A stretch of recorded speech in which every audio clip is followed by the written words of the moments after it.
مروت صاحب بتائیے گا کہ رات گئے عمران ریاض صاحب کو دوبارہ گرفتار کر لیا گیا ہے، کیا کہیں گے اس کو؟ عمران ریاض حق اور سچ کی آواز ہیں، اور عمران ریاض جیسے لوگوں کی بار بار گرفتاری اور بنیادی انسانی حقوق پہ انتہائی ظالمانہ جابرانہ حملے ہیں۔ عمران ریاض نے کافی تکلیفیں اٹھائی ہیں جمہوریت کے لیے، انسانی حقوق کے لیے، ان بنیادی شہریوں کی بنیادی حقوق کے لیے، اور نہ وہ کوئی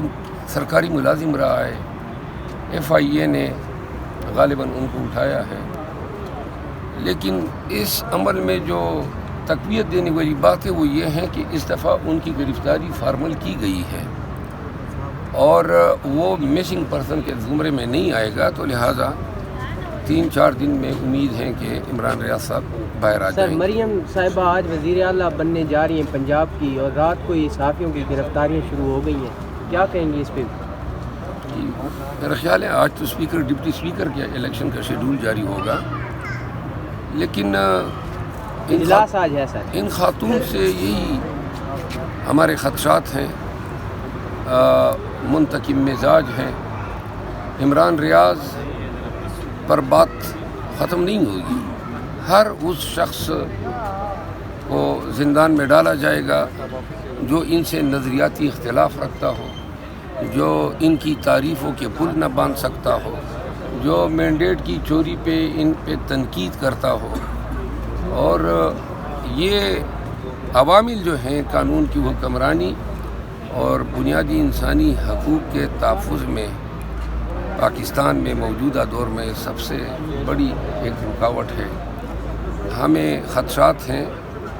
کہ مریم نواز کے دور حکومت میں پنجاب میں جو ہے فرعونیت کا نیا دور شروع ہو رہا ہے، اور یہ خاتون جو ہے یہ منتقم مزاج ہونے کے ساتھ ساتھ سیاسی مصلحتوں کے لیے کسی بھی حد تک جا سکتی ہے۔ تو یہ آج کی صورتحال ہے۔ اس کے علاوہ ایک اور پٹیشن آج ہم نے دائر کی ہے، اور ایک پٹیشن ابھی میں سپریم کورٹ میں دائر کرنے جا رہا ہوں 184(3) کے تحت، جو میں نے اپنے طرف سے کی ہیں، اور پاکستان میں جتنی بڑی یہ نتائج میں دھاندلی ہوئی ہے، اور اس میں نے الیکشن کمیشن کے چیف الیکشن کمشنر اور ممبران الیکشن کمشنر کی تقرری کو بھی چیلنج کیا ہے۔ پاکستان کا قانون ہے کہ جو شخص ایک پینشن لیتا ہو وہ دوسرا فائدہ نہیں اٹھا سکتا ہے، اور ایک قانون یہ بھی ہے سول سرونٹ کا کہ جو ریٹائر ہو جائے وہ 2 سال تک کوئی دوسری ملازمت نہیں کر سکتے ہیں۔ پھر جو 2 وکلاء ڈائریکٹ الیکشن کمیشن میں مقرر ہوئے ہیں، ان کے حوالے سے بھی قانون کے تقاضے پورے نہیں ہوئے ہیں۔ اور اس کے علاوہ میں نے 184(3) میں یہ بھی استدعا کی ہے کہ سارا معاملہ جو ہے وہ فارم 45 کا ہے، اور فارم 45 الیکشن کمیشن کے پاس موجود ہے، تو اپنی ہی فارم 45 دیکھ کے وہ الیکشن کی عذرداریاں جو ہیں وہ ڈیسائیڈ کر سکتے ہیں۔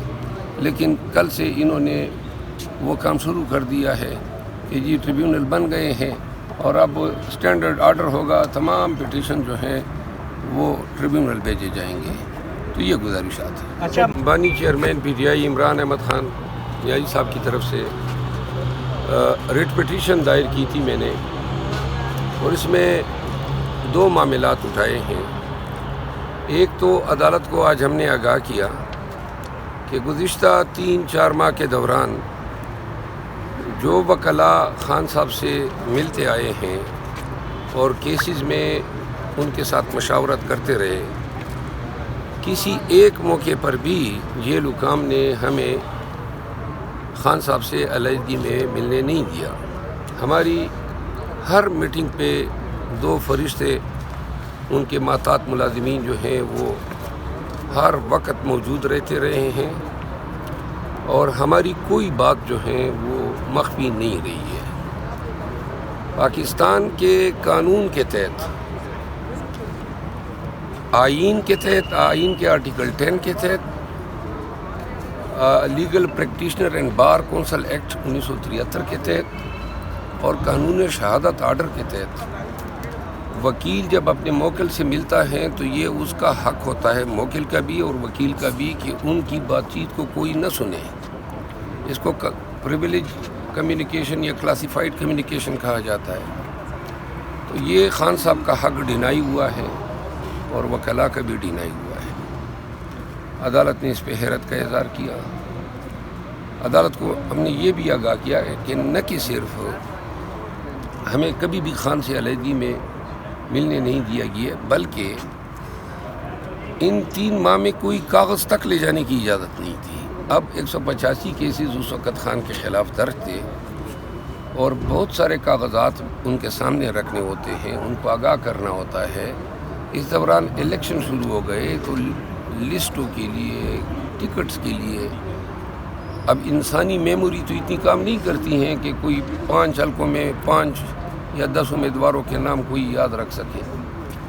تو جب ہم کاغذات لے جانے لگے تو انہوں نے ہمارے کاغذات کی اسکیننگ شروع کر دی، باقاعدہ جیل میں واڈیالہ میں اسکینر مشین لگا دی، اور تمام ہمارے دستاویزات، ہمارے کینڈیڈیٹس کے نام اسکین کر کے خود معلومات لیتے رہے کہ ہماری سیاسی کیا اسٹریٹجی رہی ہے، کس کو کس حلقے میں ٹکٹ مل رہا ہے، اور متعدد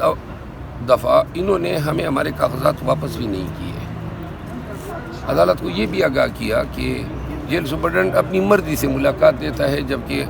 انٹرا کورٹ اپیل میں ہائی کورٹ نے باقاعدہ جیل سپرڈنٹ سے شیڈول لے کے 10 وکلاء، 4 اہل خانہ اور 2 ڈاکٹرز کو جو ہیں جانے کی اجازت دی تھی۔ اس پہ عدالت نے رپورٹ طلب کی ہے، تو لہٰذا میری تو کوشش ہوگی کہ میں اپنا پیشہ جاری رکھ سکوں۔ میں پاکستان تحریک انصاف کی اتنے کیسز ہوتے ہیں ہمارے لیڈرز کے اور ہمارے خان صاحب کے، کہ اب ہم اپنی پرائیویٹ جو ہماری پریکٹس ہے اس پہ توجہ نہیں دے پا رہے ہیں، کیونکہ پارٹی کو ہمارے وقت کی ضرورت ہے۔ لیکن میری کوشش ہوگی، کیونکہ ہمارا بنیادی ذریعہ آمدن تو وکالت ہے، اور سابقہ 1.5 سال سے ہم وکالت سے دور ہوتے جا رہے ہیں، لیکن اس دوران بھی جو مقدمے آتے ہیں ہم لے بھی رہے ہیں اور عدالتوں میں پیش